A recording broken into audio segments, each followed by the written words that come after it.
Chaque seconde, notre corps réalise des millions de petits miracles, complètement invisibles. Mais comment on a fait pour percer ces secrets?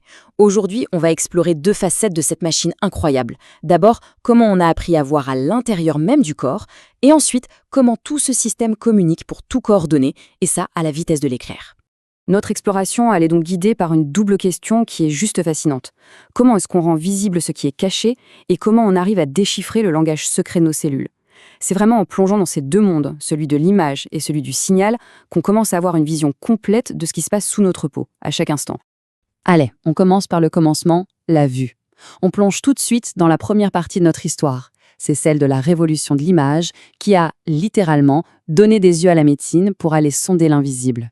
Regardez ce contraste, c'est absolument saisissant, non? À gauche, on a la médecine d'hier qui se fia aux symptômes extérieurs, qui devait un peu deviner ce qui se passait. Et à droite, notre arsenal d'aujourd'hui. Radio, IRM, scanner.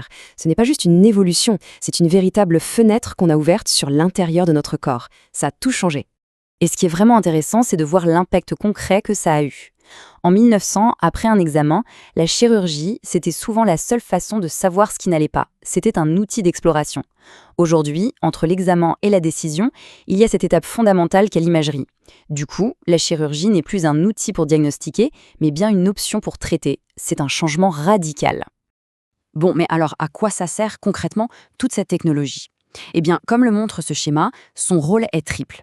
D'abord, évidemment, le diagnostic, mettre un nom sur une maladie, voir sa gravité.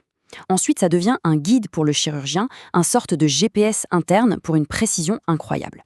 Et enfin, et ça c'est passionnant, ça sert tout simplement à enrichir nos connaissances, à mieux comprendre le fonctionnement de cette machine si complexe. Donc, si on devait en donner une définition un peu formelle, ce serait celle-là. L'imagerie médicale, en fait, c'est la science qui transforme des signaux invisibles, des ondes, des rayons, en images qu'on peut comprendre. Le but?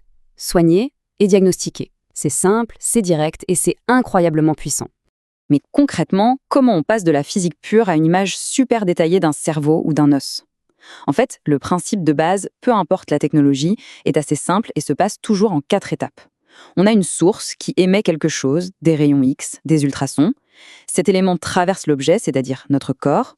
De l'autre côté, un récepteur capte ce qui a réussi à passer. Et enfin, un ordinateur traduit ce signal pour créer l'image qu'on voit à l'écran. Et l'évolution de cette technologie a été fulgurante. Regardez cette frise. Il a fallu presque 60 ans entre la première radio et la première échographie. Et puis en seulement 30 ans, le scanner et l'IRM débarquent. Et alors là, depuis les années 2000, l'accélération est juste brutale. On est passé à la 3D, puis à la 4D, qui est en fait de la 3D en mouvement, un peu comme un petit film, et même à l'imagerie moléculaire. En clair, ça veut dire qu'on ne voit plus seulement les organes, mais on peut observer les processus chimiques et biologiques à l'intérieur, et ça en temps réel. C'est fou. Ok, maintenant qu'on a une carte incroyablement détaillée du corps, une autre question se pose. Comment les ordres circulent sur cette carte? Comment une simple pensée devient-elle un mouvement? C'est ce qu'on va voir dans notre deuxième partie, en explorant le fascinant réseau de communication du corps. Cette citation, elle dit tout. S'il fallait imaginer notre corps comme une métropole qui fourmille d'activité, eh bien le système nerveux, ce serait à la fois le centre de commandement et tout le réseau de communication à très, très haut débit. Il gère absolument tout, de la chose la plus simple, comme contracter un muscle, aux stratégies les plus complexes, comme nos pensées. Il s'assure que tout fonctionne en parfaite harmonie. Et ce schéma illustre parfaitement cette boucle de communication qui se produit des milliers de fois par seconde. C'est un processus en 3 temps et il est ultra rapide. Un stimulus, par exemple la chaleur d'une flamme, envoie une information. Le cerveau l'intègre, il décide quoi faire et il envoie immédiatement un ordre d'action, comme retirer sa main. Le tout en une fraction de seconde. C'est vraiment la boucle fondamentale, information, intégration, action. Et pour être un peu plus précis, ces 3 étapes définissent les 3 grandes fonctions du système. D'abord, la collecte des données du monde extérieur et intérieur, ça c'est la fonction sensorielle. Ensuite, l'analyse de ces données et la prise de décision, c'est la fonction d'intégration. Et enfin, l'envoi des ordres aux muscles et aux organes, c'est la fonction motrice. Ces 3 piliers sont à la base de tout ce qu'on fait. Et ici, on voit cette même boucle, mais appliquée à notre anatomie. Les récepteurs, qu'ils soient dans la peau ou dans nos organes, envoient des signaux le long des nerfs. Ces véritables autoroutes de l'information mènent au centre d'intégration, c'est-à-dire le cerveau et la moelle épinière. Et en retour, ce centre envoie des commandes motrices aux effecteurs, les muscles, les glandes.